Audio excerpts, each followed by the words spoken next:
Shqipëria është prezantuar në një nga panairet më të rëndësishëm ndërkombëtar të ndërtimit dhe pasurive të paluajtshme 2026 që po zhvillohet në Cannes të Francës. Në këtë event global, vendi ynë ka paraqitur projektet kryesore të zhvillimit urban dhe turistik me synim tërheqjen e investitorëve ndërkombëtar. Pjesëmarrja është organizuar nga Agjencia e Zhvillimit të Territorit në bashkëpunim me Agjencinë Kombëtare të Planifikimit të Territorit, ndërsa në pavionin shqiptar janë prezantuar rreth 100 projekte zhvillimi në zona të ndryshme të vendit, nga komplekse banimi deri tek resorte turistike. Sipas drejtores së Agjencisë së Zhvillimit të Territorit, Adelaida Roka, pavioni shqiptar ka tërhequr vëmendjen e vizitorëve dhe ekspertëve ndërkombëtar, jo vetëm për projektet e prezantuara, por dhe për faktin se shumë prej tyre janë konceptuar nga studio të njohura arkitekturore ndërkombëtare. Ndërkohë, drejtoria e Agjencisë Kombëtare të Planifikimit të Territorit, Adelina Greca, theksoi se qëllimi kryesor i pjesëmarrjes është promovimi i Shqipërisë dhe prezantimi i potencialit që ofron vendi për investime në sektorin e ndërtimit dhe pasurive të paluajtshme. Pjesë e panairit, kryebashkiaku i Sarandës flet për Blu Televizion për rëndësinë e pjesëmarrjes së Shqipërisë në këtë panair.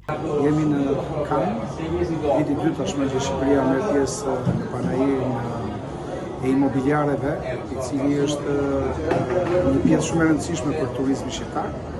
Kjo sepse e bën Shqipërinë jo vetëm një motor ekonomik në raport të turizmit, por edhe në raport të ndërtimit. Këtu janë 100 projekte nga gjithë trevat e Shqipërisë. Kuptohet që më shumë është përfaqësuar për vetë shqiptar, sepse aty është interesi më i lartë.